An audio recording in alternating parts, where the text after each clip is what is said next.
복음 집회가 한 주 앞으로 다가왔습니다. 주님께서 멸망으로 가는 영혼을 구원하기 위해서 이 땅에 오셨기에 성탄절에 영혼을 구원하기 위해서 복음 집회를 하는 것은 큰 의미가 있다고 생각합니다. 그러나 무슨 일이든 반복하면 타성에 적기가 쉬운데 복음 집회가 연례 행사가 되지 않도록 우리의 마음을 좀 다잡아야 되겠습니다. 우리가 다시 한번 기억해야 하는 것은 12월 25일 날 우리가 기도하는 영혼을 초대하는 것이 목표가 아닙니다. 12월 25일이 목표가 아니고 영혼을 영원한 멸망에서 건져내는 것이 목표입니다. 목표를 분명히 우리가 해야 됩니다. 지옥을 향해 가는 영혼을 건지는 것이 목표가 아니라면 복음 전하는 일은 하기가 쉽지 않습니다. 왜냐하면 이 일을 해보면 일단 반대가 많죠. 사람들의 공감을 얻기도 어렵습니다. 세상에 이 일보다 더 중요한 일이 없지만 사단의 거짓에 속은 사람들은 우선 자기의 문제가 뭔지를 잘 모릅니다. 구원을 거부하죠. 그리고 조롱하기까지 합니다.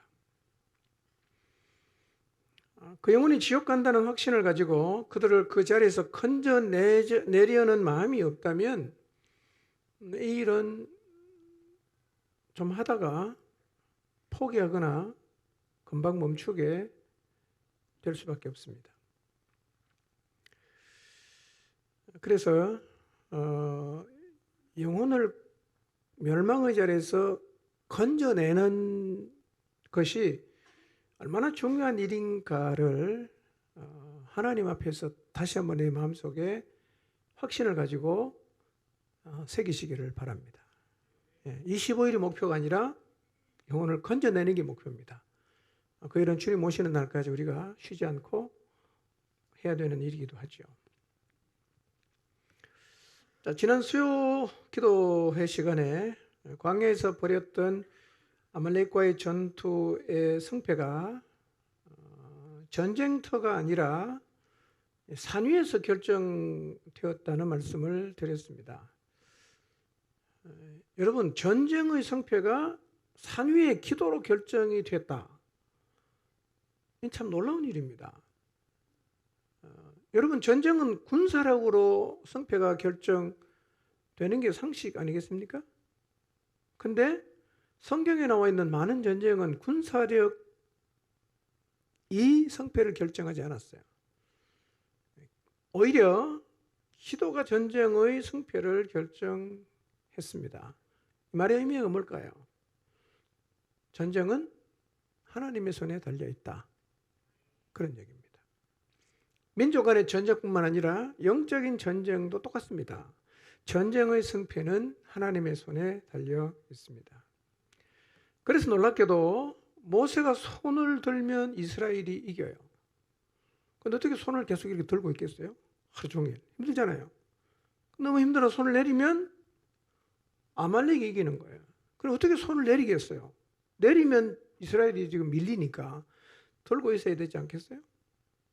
그래서 이걸 빨리 눈치채고 아론과 훌이 모세의 손이 내려오지 않도록 옆에서 이렇게 이제 붙들어 줍니다. 손이 안 내려가죠. 그래서 이스라엘이 전쟁에서 이겼습니다. 오늘 우리가 이겨야 하는 전쟁도 사실은 우리가 현장에 나가서 영혼들에게 복음을 전하고 그 다음에 예배자를 초대하는 전쟁이 아니라 하나님에게 손을 드는 기도의 전쟁에서 이겨야 됩니다. 이것이 승패를 결정합니다. 여러분, 그런데 모세가 손을 들어 기도하는 일이 이게 만만한 일이 아니거든요. 이때 모세의 나이가 얼마나 되죠? 80이거든요. 물론 강건하긴 했지만 나이 80에 이게 두 손을 하루 종일 들고 있는 거 여러분 들어보세요. 30분 지나면 못 들고 있습니다. 팔이 아파갖고. 하루 종일 들고 있어야 되거든요. 그래야 이기니까. 그때 아론과 훌이 도왔는데요. 여러분, 지도자도 누군가의 도움을 필요로 합니다. 아론과 훌이 모세의 손을 들어줬다는 것은 지도자를 돕는 것이 얼마나 필요하고 중요한 일인지를 보여주는 좋은 사례가 된다고 할 수 있습니다. 특히 지도자를 기도로 돕는 일은 매우 중요합니다. 뿐만 아니라 우리의 기도가 멈추지 않도록 우리는 서로를 도와야 합니다. 오늘부터 일주일 동안 손을 드는 전쟁을 시작해야 하는데요. 우리가 이 기도가 중요하다는 사실은 다 알고 있어요. 그럼에도 기도를 멈출 수 있잖아요. 아마 그렇기 때문에 우리가 기도가 중요한 줄 알면서도 멈춘다면 아마 이유가 있을 거예요. 이유가 없이 그냥 기도를 안 하진 않을 거거든요. 그러나 우리가 기억해야 됩니다. 기도의 손이 내려오면 적이 이깁니다. 기도의 손이 올라가야 우리가 이깁니다. 그러니까 우리가 일정을 조정하고 바꾸더라도 이 기도의 손을 내리지 않는 것은 매우 중요한 일입니다. 이걸 기억하시기를 바랍니다. 그리고 25일 복음 집회를 하는 당일에도요. 2부 예배 드리는 분은 1부 예배 때 지하 기도실에서, 1부 예배 드리시는 분 2부 예배 때 지하 기도실에서 예배하는 내내 하나님 앞에 손을 들어 기도해 주시기를 바랍니다. 이렇게 손을 안 들어도 됩니다. 손을 든다는 말은 하나님께 기도한다, 그런 의미입니다. 많은 분이 기도하기는 쉽지 않을 것 같아요. 왜냐하면 초대하는 사람 우리가 모시고 밥을 먹어야 되니까. 그러나 그래도 기회가 된다면 1부 예배 시간, 2부 예배 시간에 많이 기도해 주시기를 바랍니다. 우리 모두가 하나님을 향해 손을 든다면 25일 날 우리는 하나님의 역사를 보게 될 것입니다. 이번 한 주 여러분이 어디에 있든지 어떤 상황을 맞든지 기도에 손을 드는 것 쉬지 마시기를 바랍니다. 그리고 자발적으로 한 끼 금식을 하면서 마음을 모아주시기를 바랍니다. 밥을 굽는데도 물론 의미가 있어요. 밥을 굽는다는 말은 뭡니까? 단식 투쟁한다는 말은 그만큼 내가 간절하다, 그런 의미죠. 그렇죠? 근데 밥만 굶고 그 시간에 기도를 안 하고 유튜브를 본다거나 몽뚱한 짓 하면 곤란하겠죠? 그 시간에 뭐 해야 됩니까? 기도를 해야 됩니다. 금식하는 시간에 하나님 앞에 기도하시기를 바랍니다. 우리는 지금 바쁜 연말에, 정말 바쁜 연말에 엄청난 영적인 힘이 필요한 일을 하고 있습니다. 지금 우리에게 가장 필요한 게 뭘까요? 영적인 힘을 갖는 겁니다. 힘 떨어지면 우리가 아무것도 할 수가 없어요. 힘을 잃어버리면 12월 25일 복음 집회가 생명을 구하는 일이 아니라 행사가 됩니다. 행사. 여러분, 이번 집회를 통해서 지옥 가는 영혼 한 영혼이라도 건져낼 수 있기를 바랍니다. 성령님 역사하시면 구원의 역사가 일어날 것입니다. 감사한 일은 여러분이 이걸 잘하고 계시는 것 같아요. 연말 흐름에 휩쓸리지 않고 어떻게 하든 영혼을 건져내고자 하는 노력을 여러분이 지금 잘 하시는 것 같습니다. 하나님 참 기뻐하실 것입니다. 이제 한 주 남았으니까 힘을 좀 모아서 하나님 역사를 보도록, 무엇보다도 산 위에 사는 기도의 전쟁에서 이기게 되시기를 축복합니다. 자, 오늘은 신앙이 관념이 될 때 나타나는 현상에 대해서 좀 말씀을 드리려고 합니다. 자, 먼저 설교 제목 한번 읽어볼까요? 시작. 네. 우리가 가장 경계해야 하는 것이 있다면 우리의 신앙이 관념이 되는 거예요. 관념. 근데 의외로 관념의 자리에 있는 사람이 많아요. 대개 사람들은 관념의 자리와 실제하는 신앙의 자리가 있는데 왔다 갔다 합니다. 여기 있다가 실제 자리에 있다가 관념의 자리에 갔다가 왔다 갔다 하거든요. 근데 이제 어디가 본거지인가 하는 게 중요해요. 예. 관념의 자리가 본거지인데 실제하는 신앙의 자리는 1년에 한 두세 번 정도 잠깐 다녔다가 빨리 집으로 돌아가는 사람이 있고, 반대로 실제하는 신앙의 자리가 본거지인데 가끔씩은 관념의 자리로 갔다가 금세 또 실제하는 신앙의 자리로 돌아가기도 합니다. 아무튼 우리는 두 자리를 이렇게 넘나들는데 그 의외로 관념의 자리에 머무는 사람이 많습니다. 의외로. 오늘 내 신앙의 자리가 어디인가를 말씀을 통해서 한번 잘 확인해 보시기를 바랍니다. 자, 실제하는 신앙의 자리에 머물러야 된다는 말씀을 드린 지가 이제 3주가 됐어요. 스스로 여러분이 돌아보십시오. 나는 지금 여전히 실제하는 자리에 있는가? 아니면 벌써 관념의 자리로 돌아갔는가를 한번 생각해 보시기를 바랍니다. 이제 왔다 갔다 하거든요. 왔다 갔다 하니까 자신의 영적인 상태를 돌아보는 게 참 필요합니다. 내가 어디 있냐 하는 거예요. 내가 지금 이 자리에 있냐, 이 자리에 있냐. 스스로 계속해서 돌아봐야 됩니다. 그리고 돌아보고 확인하고 다시 이 실제하는 자리로 돌아가려는 것이 바로 이게 영적인 전쟁이에요. 그냥 흘러가는 대로 가면 안 되고요. 내가 나를 돌아보니까, 말씀에 비추어 보니까 내 관념의 자리가 있네? 빨리 일로 돌아가야죠.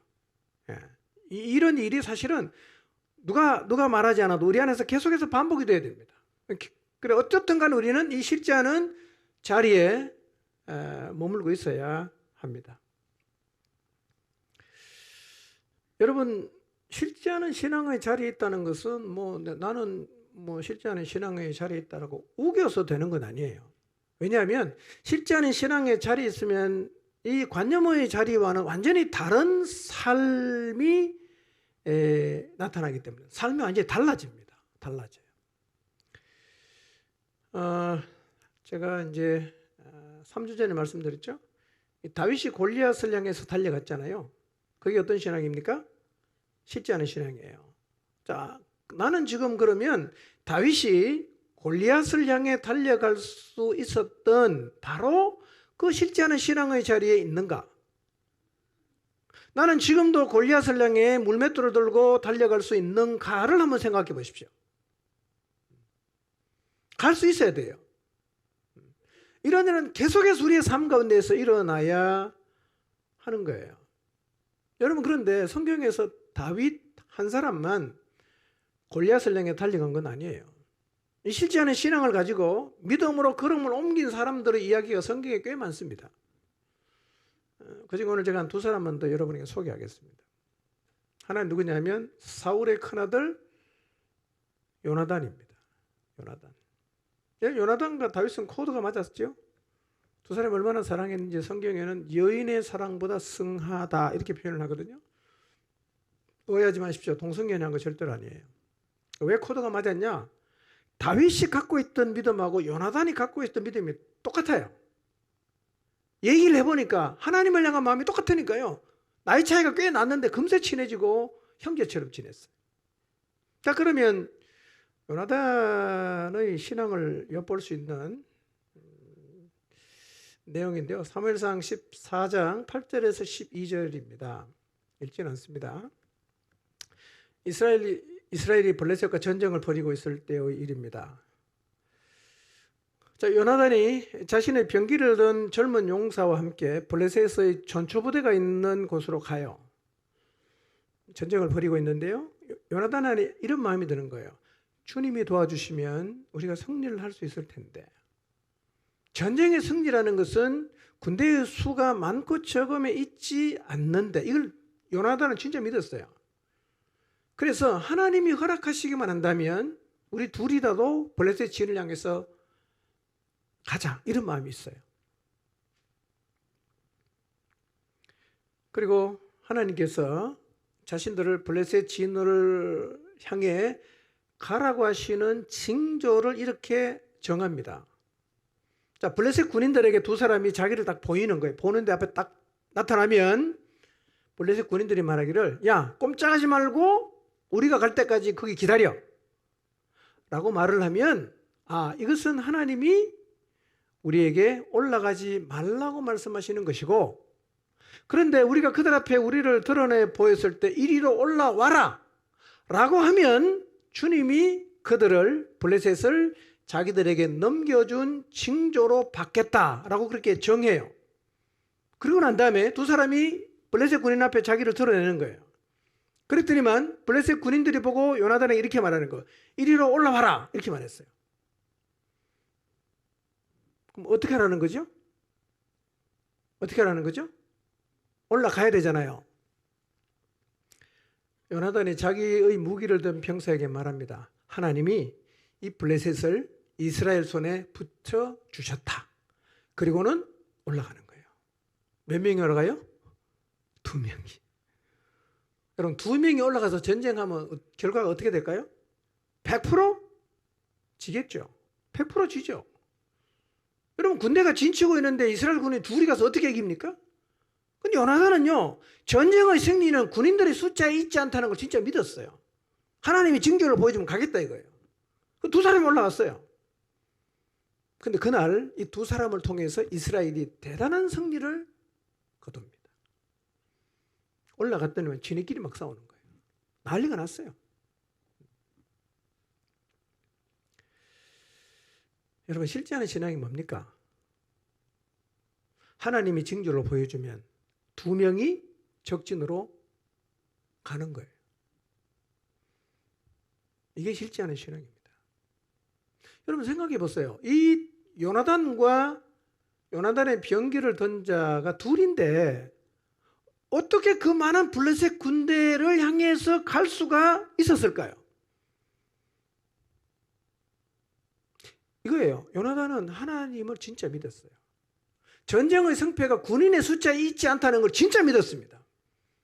그러니까 둘인데 올라가는 거예요. 이게 실제하는 신앙입니다. 여러분의 신앙의 모습이 만약에 실제하는 신앙이라고 하면 삶에서 이런 일들이 나타나야 됩니다. 이런 게 하나도 없다. 그러면 실제하는 신앙이라고 말하면 안 돼요. 그 실제하지 않는 신앙입니다. 사실은 우리의 삶에서도 이런 일이 일어나야 합니다. 자, 그러면 우리도 요나단처럼 블레셋 군인을 향해서 올라갈 수 있을까요? 가능할까요? 어떻게 하면 가능할까요? 하나님의 살아계심을 믿으면 가능합니다. 여러분, 이 요나단과 병기던 자가 했던 이 순종은요, 그들만 가능한 게 아니라 하나님을 믿는 모든 사람에게 다 가능합니다. 우리도 하나님을 믿는다면 요나단처럼 갈 수 있습니다. 그리고 가야 됩니다. 우리가 세상을 향해서 그렇게 가야 교회가 세상을 변화시키죠. 아무도 안 나가면 이렇게 했다가 다 끝나는 겁니다. 하나님 살아계신다는 거 믿으시기 바랍니다. 진짜 살아계세요. 기도원도 그랬어요. 기도원. 사사기 7장 7절에서 9절인데요. 미디안과 아말렉 사람 그리고 동방의 백성들이 이스라엘을 쳐들어왔는데 7장 12절을 보면 숫자를 이렇게 표현합니다. 미디안 사람과 아말렉 사람과 모든 동방의 백성들이 메뚜기처럼 평지를 덮고 있었다. 수를 헤아릴 수 없어. 너무 많아갖고. 그 다음에 낙타는 바닷가의 모래처럼 수없이 많았다. 이렇게 말하고 있습니다. 엄청나게 많죠. 이스라엘이 싸워야 되잖아요. 앉아 그냥 죽을 수는 없으니까 군사를 모집했어요. 그때 모이던 군사가 32,000명입니다. 하나님 이렇게 말씀해요. 너무 많다. 너무 많다. 두려워서 떨리는 사람은 집에 다 보내라. 그렇게 말씀하십니다. 기도원이 야 두렵고 떨리는 사람 집에 가라. 그랬더니만 22,000명이 가버렸어요. 몇 명 남았어요? 10,000명 남았어요. 근데 하나님이 기도원에게 또 이렇게 말씀하시는 거예요. 야 10,000명도 너무 많다. 데리고 다 개울가로 가라. 그럼 물을 마시게 해라. 근데 이렇게 떠서 핥아 마시는 사람이 몇 명이냐면 300명이었어요. 하나님 말씀하십니다. 요 300명 빼고 다 돌려보내라. 다 보냈습니다. 32,000명 택도 없는 숫자인데 다 돌려보내고 달랑 300명만 남깁니다. 그리고 하나님 말씀하십니다. 이 300명 데리고 미디안에게 가라는 거예요. 여러분 갈 수 있겠어요? 쉽지 않죠. 기도원이 갑니다. 그리고 그날 놀라운 승리를 거둡니다. 관건은 이겁니다. 어떻게 300명을 데리고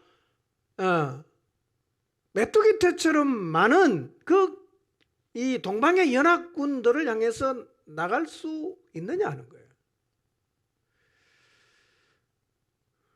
뭐가 필요할까요? 하나님을 진짜 믿으면 갈 수 있어요. 여러분 다윗이 골리앗을 향해 달려갔던 얘기나 그 다음에 요나단이 블레셋 지인의 2명임에도 불구하고 갔던 얘기나 기도원이 300명을 데리고 그 많은 미디안 연합군을 향해서 갔던 얘기를 그냥 성경에서만 나오는 동화 이야기로 생각하지 마시고 이것이 우리의 삶에서 재현이 되어야 하는 것들입니다. 우리도 다윗처럼 가야 되고요. 우리도 요나단처럼 가야 되고요. 우리도 기도원처럼 가야 됩니다. 오늘날 이런 기적이 동일하게 나타나야 합니다.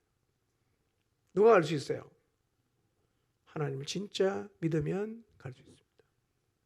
진짜 믿으면 갈 수 있어요. 살다 보면 우리도 믿음을 가지고 나가야 할 때가 있죠. 사실은 하나님이 우리에게 분명히 말씀하셨어요. 근데 아무리 계산해봐도 답이 안 나와. 야, 이걸로는 도저히 이 말도 안 된다. 도저히 안 돼. 그래서 지금 우리는 하나님이 계속 말씀하셔도 한 번도 안 갔을 수 있습니다. 그러나 믿음을 가지고 가는 사람은 하나님을 경험하지만 말씀하시는 걸 듣고도 가지 않는 사람은 한 번도 이런 하나님 역사를 경험하지 못합니다. 내가 가지 못하고 있다. 그게 관념에 빠졌다는 얘기입니다. 그 정상이 아닙니다. 다 안 가니까 우리 다 정상 이러면 안 돼요. 다 비정상입니다. 다 가야 되는 거예요. 그러니까 이런 얘기를 성경에 있는 얘기로만 자꾸 털어넘기지 마시고 내 얘기가 돼야 되는 거예요. 그러니까 교회를 향해서 하나님 우리에게 말씀하시죠. 하나님께서 우리에게 뭘 하라고 하시는데요. 돈이 없어.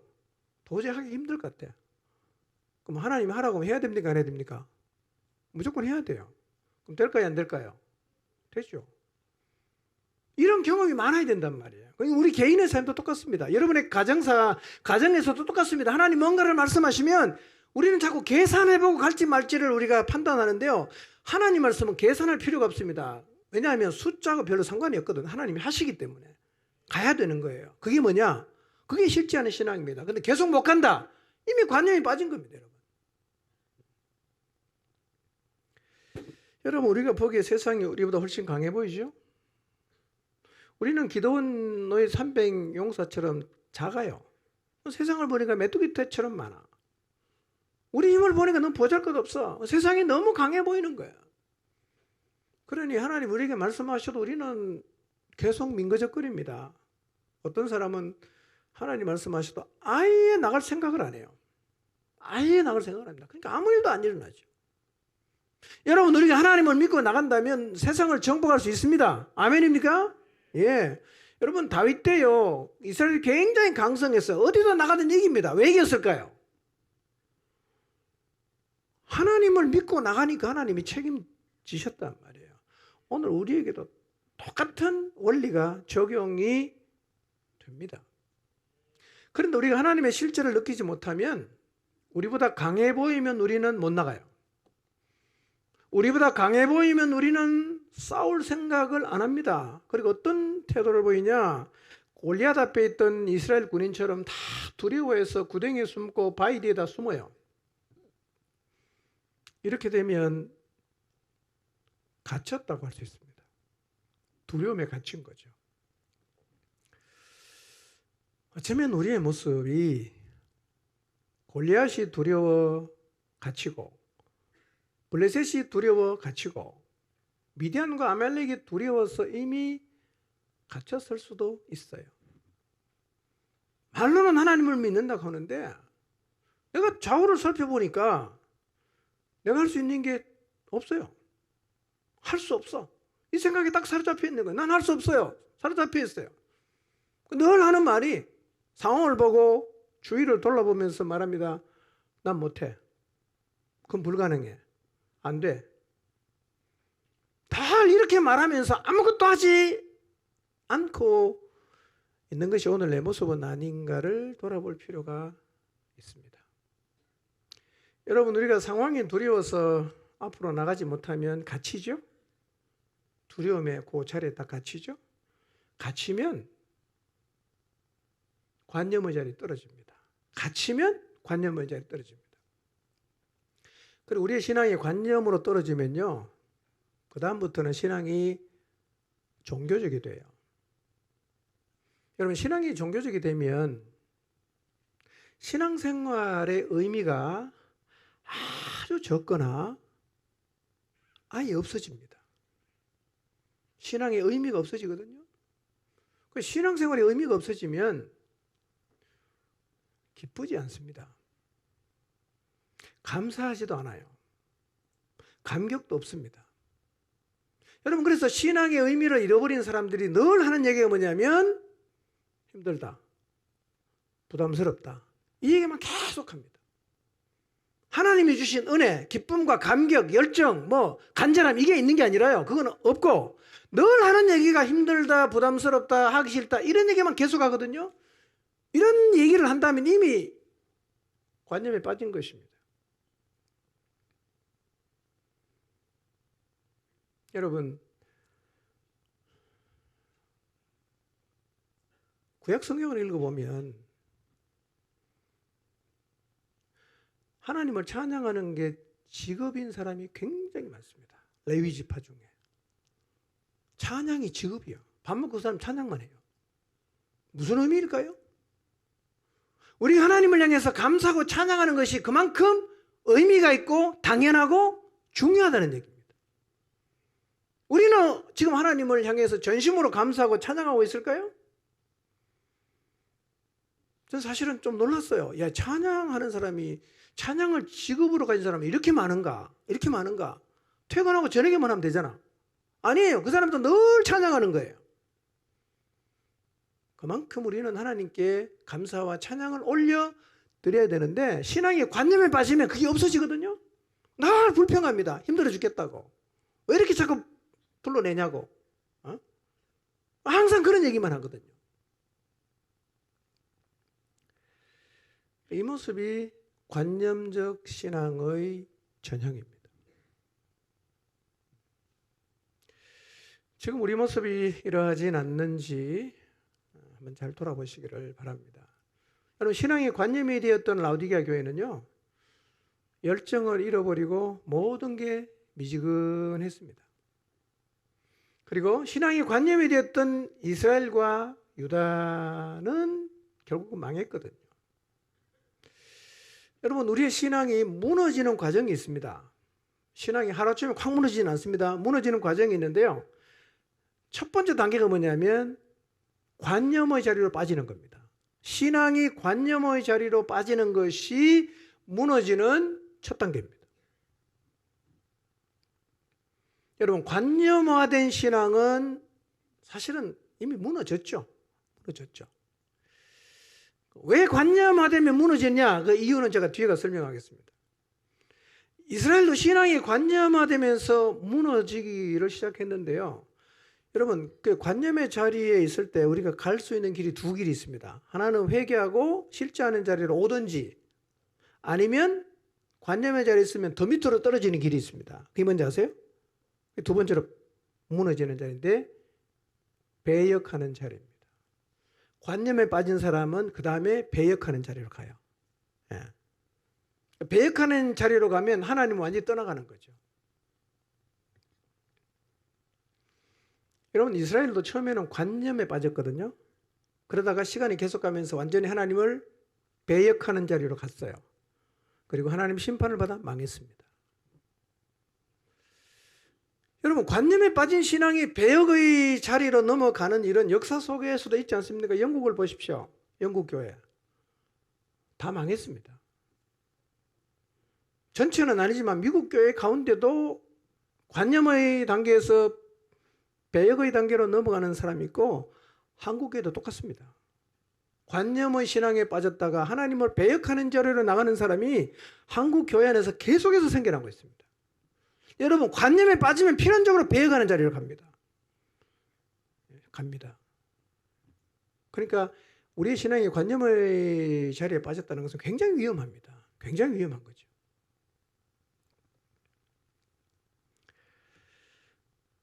자, 신앙이 무너지는 첫 단계인 관념에 빠지면 신앙이 어떤 모습이 되는가? 자, 본문 말씀을 한번 봅니다. 본문 말씀 보면 하나님이 아주 좀 거칠게 말씀을 하십니다. 성례와 아울러 악을 행하는 걸 내가 견디지 못하겠다. 오지 마라 나한테. 안 듣겠다. 이런 얘기를 막 하시거든요. 이사야 1장 4절을 보면 이전에 하나님 뭐라고 말씀하시냐면 너희가 나를 버리고 나를 없인 여겨서 내게서 등을 돌렸다. 이렇게 말합니다. 등을 돌렸다. 그러니까 관념이 됐다는 얘기는 이미 우리의 마음이 하나님을 떠나갔다는 얘기입니다. 마음은 떠나갔어요. 자, 관념적 신앙이 될 때 이스라엘에게 나타난 몇 가지 특징이 있는데 이것은 이스라엘에게만 해당되는 얘기는 아니고 우리 모두에게 해당되는 겁니다. 자, 신앙의 관념에 빠지면 어떤 현상이 생기냐? 첫 번째, 우리의 신앙이 관념에 빠져도 종교적 행위는 당분간은 지속됩니다. 배역의 자리에 가기 전까지 관념에 빠져도 종교적 행위는 지속이 돼요. 이스라엘이 하나님께 등을 돌렸어요. 떠나갔어요. 완전히 관념적 신앙의 자리로 갔지만 완전히 배교의 자리, 하나님을 완전히 떠나고 우상을 숭배하는 자리로 갈 때까지 뭐는 남아있냐? 종교적 행위는 남아있어요. 이스라엘 종교에서 제일 중요한 게 세 가지입니다. 하나는 예물입니다. 하나는 예배입니다. 하나는 기도입니다. 그런데 오늘 읽었던 1장 10절에서 17절을 보면 이스라엘은 이 세 가지를 매우 열심히 하고 있었어요. 매우 열심히 하고 있습니다. 첫째 그들은 하나님께 열심히 예물을 드리고 있었어요. 많은 제물을 하나님께 드립니다. 수양의 번제물을 드렸어요. 살찐 짐승의 기름을 드렸습니다. 수송아지의 피와 어린 양의 피를 드렸습니다. 염소의 피를 드렸습니다. 제물을 드리고 하나님께 분향을 계속했어요. 예물을 계속 드립니다. 두 번째는요, 온갖 예배 모임에 잘 참석하고 있습니다. 그래서 늘 하나님을 뵈러 갔어요. 초월에 갑니다. 안식일에 갑니다. 대회가 있을 때마다 갑니다. 거룩한 집회로 갑니다. 정한절기마다 갔어요. 아주 열심히 모였죠. 세 번째, 기도도 잘했어요. 여러분, 종교적 삶의 가장 순수한 실천이 뭐냐? 기도거든요. 세 개를 다 잘했어요.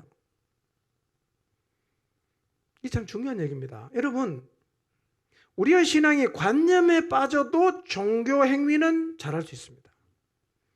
관념에 빠져 헌금 잘할 수 있고요. 열심히 모일 수 있고요. 기도도 할 수가 있어요. 여러분, 그렇기 때문에 종교적 행위를 계속하고 있기 때문에 자기 신앙이 문제가 없다고 생각할 수 있고, 그래서 관념의 자리에 더 오랫동안 머물 수가 있는 거예요. 하고 있으니까. 나 기도하고 있다고. 나 11조 잘하고 있다고. 나 예배 잘 나오고 있다고. 나 아무런 문제가 없다고. 그래서 관념에 빠졌음에도 불구하고 지금 자기 신앙에 위기가 왔다는 것을 본인이 감지를 못할 수가 있다는 거예요. 여러분, 신앙의 표식은 종교적 행위가 아니에요. 하나님은 이것 말고 또 원하는 게 있었어요. 하나님이 보시고 싶은 게 있었습니다. 예. 여러분, 우리의 삶에서 우리가 기도하고 헌금하고 예배에 나오는 것 하나님이 싫어하지는 않습니다. 원하시지만 하나님이 우리에게 진짜 보고 싶은 것은 다른 겁니다. 다른 거예요. 이게 안 보이면 하나님 이것도 싫어하는 거예요. 근데 이스라엘은요, 종교적 행위만 딱 나오고 그 다음에 없었어요. 그러니까 하나님 역겨워하시는 거예요. 관념에 빠지면 그렇게 돼요. 여러분, 신앙의 표식은 종교 행위가 아니거든요. 그러니까 이 말은 이런 행위가 필요 없다는 얘기는 또 아니에요. 이것만으로는 부족하다는 거예요. 이게 필요한 일이긴 하나 이게 전부는 아니다. 하나님이 진짜 보시고 싶은 게 있다. 그 뒤에가 설명하겠습니다. 두 번째요. 관념적 신앙을 가지면 종교적 행위는 열심히 해요. 근데 놀라운 사실은 하나님 말씀에는 순종하지 않아요. 더 정확히 말하면 하나님 말씀에는 관심이 없습니다. 행위만 하는 거예요. 예배 왔다, 11조 했다, 기도했다. 이게 자체가 중요하지. 하나님이 내게 뭐라고 말씀하시는지 이건 관심이 없어요. 이미 등을 돌렸기 때문에. 여러분, 이걸 꼭 기억하십시오. 관념에 빠져도 종교 행위는 할 수 있습니다. 근데 뭐가 없다고요? 말씀에 순종이 없어지는데요. 이 두 차이를 여러분 잘 구분하셔야 됩니다. 구분하셔야 돼요. 우리는 전자가 있으면 후자는 따라온다고 자꾸 생각하는데요. 전자가 있어도 후자가 하나도 없을 수가 있다는 거예요. 이사야 1장 4절에 조금 전에 말씀드렸죠. 이 백성의 마음은 이미 하나님을 떠나갔어요. 떠나갔으니까 하나님 뭐라고 말씀하시는지 관심도 없고 듣지도 않죠. 그럼 뭐가 안 되겠어요? 순종이 안 되죠. 근데도 뭐는 계속합니까? 종교적인 행위는 계속하잖아. 어떤 생각할 수 있어요? 내 문제 없구나. 나 잘하고 있구나. 이렇게 생각할 수 있다는 거예요. 그러나 하나님은요. 하나님 말씀에 순종하지 않고 종교 행위만 열심히 하고 있는 이스라엘 백성들을 향해서 이렇게 말씀하셨어요. 야, 재물 갖고 오지 마라. 나 보러 오지 마라. 제발 부탁이다. 기도 좀 하지 마라. 이렇게 말씀하십니다. 여러분, 하나님을 향해서 마음이 떠나고 등을 돌린 사람의 제물 드림과 예배 드림과 기도도 이미 다 왜곡이 되었다고 봐야 됩니다. 하나님 듣기 싫은 소리 했겠죠. 이런 종교 행위가 틀렸다는 말이 아니라 하나님이 진짜 보고 싶은 뭐가 없다는 겁니까? 순종이 없다는 거예요. 순종이 없다. 그래서 하나님은 순종 없는 종교 행위를 역겨워하십니다. 여러분 집에 가서 1장 10절부터 17절까지 다시 읽어보십시오. 야, 하나님이 왜 기도를 하지 말라 그러지? 왜 하나님이 예물을 갖고 오지 말라 그러지? 왜 하나님이 모이는 걸 이렇게 모이지 말라고 하시지? 읽어보십시오. 10절 하나님 그렇게 말씀하세요. 하나님 보시고 싶은 게 삶에서 안 나타나는 거예요.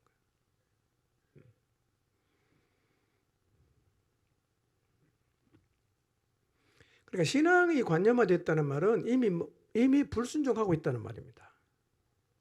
관념화된 사람은 하나님이 뭐라고 말씀하시든 별로 중요하게 여기지 않습니다. 듣지도 않아요. 종교적인 행위만 열심히 하는 겁니다. 이 관건은 뭐냐면 하나님 말씀에 순종하는 거예요.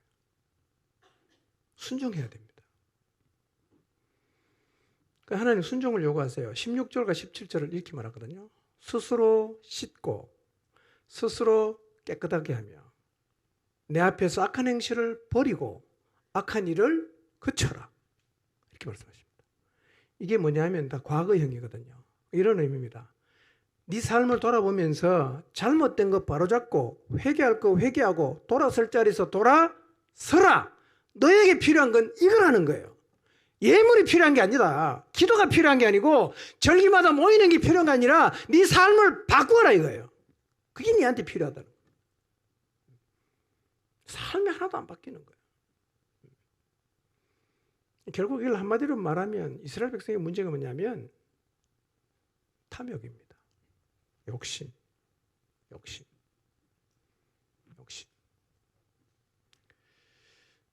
그리고 17절에 말합니다. 선행을 배우라. 정의를 구해라. 학대받는 자 도와줘라. 고아를 신원해라. 과부를 변호해라. 이건 다 현재형입니다. 과거의 죄에서 돌아서고 이제부터 욕심을 버리고 어려운 이웃을 돌아보고 하나님의 사랑을 실천하면서 살아라. 이게 하나님께서 이스라엘 백성들을 향해서 요구하는 것이고 오늘 우리들을 향해서 요구하시는 것입니다. 여러분, 만약에 우리가요 정말 욕심을 가지고 이기심을 가지고 자기만 생각하고 그냥 자기 배만 불리고 옆에 사람 죽든지 말든지 신경을 안 쓰면서 헌금하고 예배 나오고 기도하면 하나님 똑같이 말씀하십니다. 그만해라. 네 삶 바꿔라. 이렇게 말씀하십니다. 하나님 진짜 보고 싶은 게 뭡니까? 순종이에요. 순종. 그러니까 사실은 우리를 가장 죄악에 빠지게 하는 게 뭐냐면 탐욕입니다. 욕심. 그 돈 사랑과 하나님 사랑은 동급이잖아요. 동급.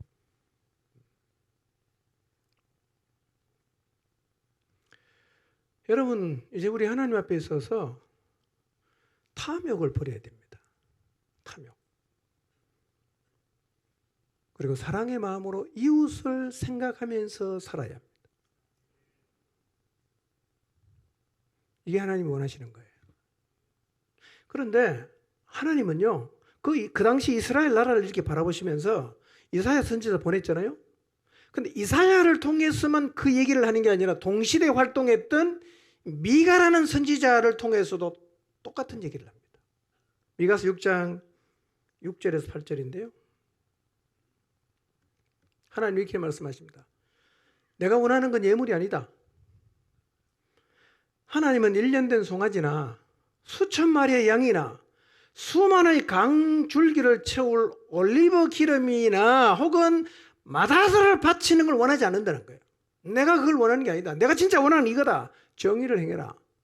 자비를 사랑해라. 겸손하게 하나님과 함께 행동해라. 이걸 원한다는 거예요. 이거. 예. 아모스 선지자를 통해서도 똑같은 얘기 하십니다.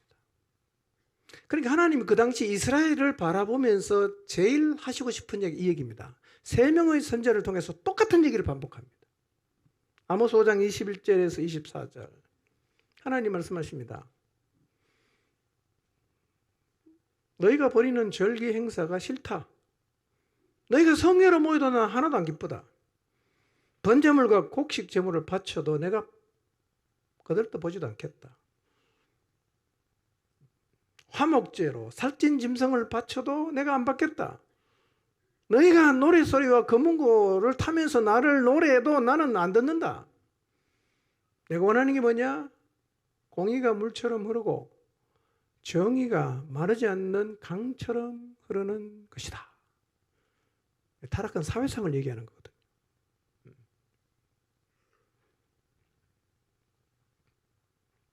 그렇습니다. 오늘 하나님 우리에게 보시고 싶은 거는요, 종교행위가 아닙니다. 종교행위가 아니에요. 순종입니다. 하나님께 순종. 자아를 죽이고 탐욕을 내려놓고 하나님 말씀에 순종하는 것을 하나님은 보기를 원하신단 말이에요. 그런데 이스라엘은 종교적인 행위는 열심히 했지만 순종이 없었어요. 신약에 와서 똑같아요. 바리새인들 종교 행위는 굉장히 철저하게 했잖아요. 뭐가 없습니까? 하나님께 순종이 없어요.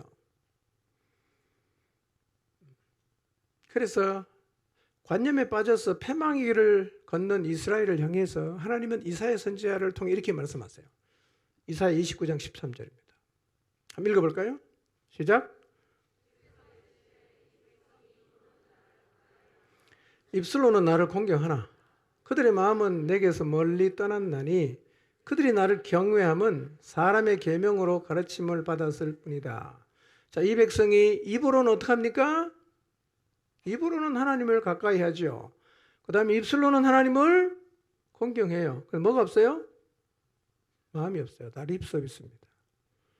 여러분, 마음이 없이 여러분을 향해서 막 이렇게 말을 해대는 사람, 그 다음 행동 보면 이게 말인지 진심인지 알죠? 알아차려서 쟤는 말만 한다. 근데 계속 말을 해요. 어떤 느낌일까요? 제발 좀 안 했으면 좋겠다. 그런 마음 안 들겠어요? 하나님이 지금 그런 마음이에요. 야, 립 서비스 제발 그만해라. 너 말을 그렇게 해놓고 나한테 마음은 하나도 없잖아. 이렇게 말씀하시는 거예요. 그런데 마태복음 15장 8절을 보면 예수님께서 그 당시 유대인들을 향해서 이 말씀을 그대로 인용해서 말씀하시는 거예요. 이 백성이 입술로는 나를 존경하는데 니네들 마음 보니까 하나님에게 하나도 없구나. 이렇게 말씀을 하셨다는 거예요. 우리의 신앙이 관념에 빠지면 다 이렇게 돼요. 우리도 예외일 수가 없습니다. 우리도 이미 하나님이 그렇게 말씀하시고 싶은 그런 삶을 살아가고 있을 수 있어요. 야, 너는 말은 잘하는데 어떻게 삶이 하나도 없냐? 네 마음은 나한테 하나도 안 주냐? 온 마음은 세상에 다가 있어요. 엉뚱한 데 다가 있어요. 하나님께 마음이 한 개도 없어요. 몸만 왔다 갔다 해. 립 서비스만 하는 거예요. 여러분, 실제로 오늘날 종교적 행위를 열심히 하지만 이 신기하다고 표현하는 게 맞아요. 신기하게도 하나님 말씀에는 영향을 전혀 받지 않은 사람이 오늘날 교회 안에 많습니다. 말씀에 영향을 한 개도 안 받아요. 그러니까 하나님 말씀 불순종한 거는 아무런 꺼리낌도 없고 너무 당연합니다. 큰 소리 치죠. 영적으로는 거의 죽은 자죠. 이게. 여러분, 하나님 말씀에 영향을 받지 않고 불순종을 당연하게 생각하는 상태는 굉장히 위험한 상태입니다. 내가 지금 이런 모습을 갖고 있다면 사실은 위기라고 생각해야 됩니다. 그대로 계속 가면 배역의 자리까지 갈 수 있습니다. 두려워해야 됩니다. 그리고 이런 자리에 서면 하나님이 나타나질 않아요. 왜냐하면 하나님이 나타날 수 있는 삶의 자리로 설 수가 없습니다. 이 자리에 딱 서면요, 다윗처럼 골리앗을 내서 못 갑니다. 언약궤 앞에서 춤 안 춰집니다. 여호수아처럼 요단강 못 건너갑니다. 가나안 31명의 왕 정복하는 자리 못합니다. 못해요. 둘 중에 하나입니다. 관념인가 실제인가. 자, 우리가 기억해야 될 게 있습니다. 불순종이 자연스러워지고 있다. 스스로 돌아보십시오. 불순종이 자연스러워지고 있다. 하나님 뭐라고 말하든 나 상관 안 하고 내 길을 간다. 이 신앙의 관념이 된 거예요. 우리는 말씀 앞에 두려워하고 떨어야 됩니다. 나 하나님 나 상관 안 한다. 관심 없어. 이 관념입니다. 여러분이 종교 행위가 신앙의 전부이면 이것도 관념에 빠진 겁니다. 그 다음에 말씀의 영향을 전혀 못 받는다. 관념입니다. 예배 와서 어떤 말씀을 들어도 나갈 때는 아무것도 없어. 여기 신앙의 관념에 빠진 거예요. 그 다음에 순종의 기적이 경험이 안 된다. 관념에 빠진 겁니다. 상황에 딱 갇혀 있다. 이걸 못 헤치고 나간다. 관념에 빠진 겁니다. 이게 병든 거고요. 이게 죽어가는 거거든요. 이게 나와야 됩니다. 어떻게 하면 이 관념의 자리에서 나와서 실제하는 신앙의 자리에 설 수 있을까? 세 가지만 간단히 말씀드리겠습니다. 첫째, 마음을 새롭게 하십시오. 예배를 드릴 때도 마음을 새롭게 하십시오. 기도의 자리에 가서도 마음을 새롭게 하십시오. 성경을 읽을 때도 마음을 새롭게 하십시오. 어떤 마음이냐? 어린아이 같은 순수한 마음입니다. 그리고 진짜 겸손한 마음을 가져야 됩니다. 순수하고 겸손한 마음. 여러분, 마음의 자세가 얼마나 중요합니까? 하나님 말씀 들을 때는요, 정말 순전하고 겸손함으로 받아야 돼요. 그래서 말씀을 들으면 영향을 받아야 됩니다, 여러분. 여러분, 하나님 말씀 들으면 영향을 받습니까? 아주 교만한 마음으로 이렇게 말씀을 듣는 사람도 있어요. 귀로만 들어요. 저거 다 아는 얘기인데 본문 딱 읽으면 오늘도 이런 얘기 하겠구나. 뻔한 얘기지. 이렇게 가벼이 넘기고 듣지도 않아요. 교만한 겁니다. 성경 읽다가 다시 요즘 확인하는 게 뭐냐. 하나님이 제일 싫어하는 게 교만한 사람입니다. 하나님이 진짜 자비를 베푸는 사람이 어떤 사람인지 아세요? 겸손한 사람입니다. 악인이어도 겸손하면 하나님 봐줍니다. 아합을 하나님 봐주거든요. 아합이 얼마나 못된지 많이 했어요. 그런데 그런 아합이요, 하나님 앞에 겸비하니까 하나님 봐줬어요. 겸손하면 하나님 봐주십니다. 근데 교만하면 하나님은 망하게 합니다. 새 마음을 가지고 겸손함을 가지시기를 바랍니다. 그리고 말씀을 들으면 옷을 찢어야죠. 마음이 교만하면 말씀을 들으면 말씀을 찢어버립니다. 요야김이 그랬잖아요. 두루마리 적힌 예레미야를 통해서 주신 하나님 말씀을 바로 기록해서 갖다 주니까요. 요시아는 말씀 앞에 옷을 찢었는데 요야김은 거꾸로입니다. 말씀을 찢어버리는 거예요. 여러분, 말씀을 찢으면 안 됩니다. 뭘 찢어야 돼요? 마음을 찢어야 됩니다. 여러분, 새 마음으로 겸허하고 순전한 마음을 가지면 이런 경험이 살아납니다. 말씀 앞에서 웃을 수 있고 울 수가 있어요. 기뻐할 수 있고 감사할 수 있고 전심으로 찬양할 수 있습니다. 감격할 수 있습니다. 새 마음을 갖는 것, 이것이 관념의 자리에서 벗어나는 출발입니다. 두 번째, 관념적 신앙의 자리에서 벗어나려면 하나님과 아무래도 깊은 교제를 해야 되지 않겠어요? 하나님께 닿지 않는데 어떻게 우리가 관념의 자리에 벗어날 수 있겠어요? 실제 하는 신앙의 자리에 가려고 하면 하나님하고 닿아야 됩니다. 어떻게 닿죠? 그래서 묵상의 사람, 기도의 사람이 되어야 됩니다. 말씀을 묵상하고 하나님 앞에 기도하는 사람이 되어야 됩니다. 이게 없으면 여러분이 아무리 새 마음을 가져도 관념의 자리에 벗어날 수가 없습니다. 날마다 성경 읽고 날마다 기도해서 하나님과 닿으면 내 신앙이 달라집니다. 그리고 진짜 하나님이 내게 실제하는 존재로 다가오니까 드디어 골리앗을 향해 달려가는 거예요. 드디어 요나단처럼 블레셋 적진을 향해 두 사람이 달려가는 거예요. 드디어 기드온이 300명 용사만 데리고 미디안 적진을 향해 갔던 것처럼 갈 수 있어요. 우리가 하나님을 믿고 가야 되는 것은 구체적으로 뭘까를 생각을 해봤어요. 가만히 생각해 보니까요, 우리도 사실은 우리 힘으로 할 수 없는 것이지만 하나님이 원하시는 일이어서 믿음으로 순종했던 일들이 참 많았어요. 하나님이 다 해주지 않습니까? 뭐가 생깁니까? 간증이 생기잖아. 하나님이 하신다. 이런 믿음이 생기지 않겠어요? 그런 일이 우리의 삶에서도 계속 일어나야 돼요. 그런 자리에 서려고 하면 말씀의 사람, 기도의 사람 되어야 됩니다. 제가 그리스도인으로 인생을 살아보니까, 목회를 해보니까요, 이거를 빼놓고는 신앙을 논할 수가 없습니다. 이게 안 되면 다 안 되는 거예요. 100년 교회 다녀도 이거 안 하는 사람은 사실은 아무것도 할 수가 없습니다. 여러분, 예수님 믿는 사람이 기도하고 성경 읽는 거는요, 액세서리가 아닙니다. 실제로 생명이 왔다 갔다 하는 거예요. 하나님의 생명의 힘이 내게 막 부어지는 겁니다. 이 통로예요.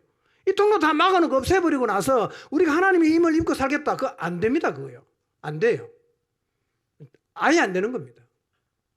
그래서 실제하는 신앙의 자리에 가려고 하면 무조건입니다. 매일 성경 읽어야 되고 매일 기도해야 됩니다. 왕도가 없습니다.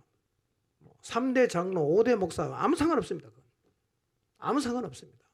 날마다 기도하고 날마다 성경 읽으십시오. 그러면 실제하는 자리 갈 수 있습니다. 세 번째, 제가 이 말씀 묵상하면서요, 점점 제 마음에 딱 정리되는 게 있어요. 그게 뭐냐? 관념의 자리를 벗어나서 실제하는 신앙의 자리에 서려고 하면요, 하나님을 진짜 믿어야 됩니다. 여러분, 하나님 살아계십니다. 하나님 나와 함께 하십니다. 하나님 말씀은 지금도 역사하십니다. 이거를 자꾸 교리처럼 듣거나 뻔한 얘기로 듣는데요, 그렇게 듣지 마세요. 이건 사실이에요. 여러분이 하나님이 지금 살아계셔서 여러분과 함께 하시고 우리가 읽고 있는, 우리가 듣고 있는 이 말씀이 하나님의 언약이고 약속이고 살아있다는 걸 진짜 믿어야 됩니다. 진짜 믿어야 돼요. 이거 안 믿으면 우리는 골리앗 향해 못 갑니다. 가면 죽는데 어떻게 갑니까? 믿으니까 갈 수 있는 거죠. 하나님 믿으시길 바랍니다. 진짜 믿었어요. 날마다 되뇌이시기 바랍니다. 그러니까 성경 읽을 때마다 생각하는 거죠. 하나님이 지금 나와 함께 계시는구나. 하나님 살아 계시는구나. 하나님이 지금 일하고 계시는구나. 기도할 때 똑같이 하나님 내 기도 듣고 계시는구나. 하나님 나와 함께 하신다. 항상 복음 전하러 갈 때 혼자 가는 게 아니라 성령님 같이 가시지. 항상 나와 동행하시고 일하시고 함께 하시는 하나님을 한순간도 잊지 마십시오. 그러면 우리가 다윗처럼 살 수 있어요. 요나단처럼 할 수가 있습니다. 믿음 너무 중요합니다. 날마다 이 사실을 되뇌이십시오. 날마다 하나님이 살아계신다는 거, 나와 함께 하신다는 거, 언제나 그분이 나와 동행하신다는 사실을 계속 되뇌이시고 확인하십시오. 그러면 관념의 자리를 벗어나 실제 않은 신앙의 자리에 여러분이 서게 될 것입니다. 여러분, 관념의 자리는 굉장히 위험한 자리입니다. 이 자리에 계속 머물러 있으면 영적으로 다 죽어요. 돌에 머물러 있으면 배역의 자리로도 갈 수가 있습니다. 자, 말씀 앞에 우리 자신을 한번 비추어 봅시다. 나는 지금 쉽지 않은 신앙의 자리에 서 있는가? 아니면 관념의 자리에 서 있는가? 만약에 관념의 자리에 머물러 있는 것 같다면 이제 벗어나려 하시기를 바랍니다. 하나님의 역사가 있는 자리에 서려 하십시오. 다윗처럼, 요나단처럼, 기도원처럼 그렇게 살 수 있기를 사모하시기를 바랍니다. 길이 있어요. 3가지 말씀드렸죠? 첫째 뭐였습니까? 마음을 새롭게 하십시오. 순전하고 겸손한 마음과 있어요. 둘째 뭐였죠? 하나님은 계속 닿아야 돼요. 묵상의 사람, 기도의 사람들입니다. 셋째는 뭐죠? 여러분, 하나님 살아계신다는 거, 동행하신다는 거, 하나님 일하신다는 거, 하나님 약속을 지킨다는 거 진실로 믿으십시오. 저는 오늘 우리 모두가 이 믿음을 가지고 주님과 함께 이 자리를 떠나게 되시기를 바랍니다. 관념의 자리를 벗어나서 이제 기쁨이 있고 기대가 있고 감격이 있고 하나님의 역사를 경험하는 실제 않은 신앙의 자리에 우리 모두가 설 수 있게 되기를 바랍니다. 기도하겠습니다.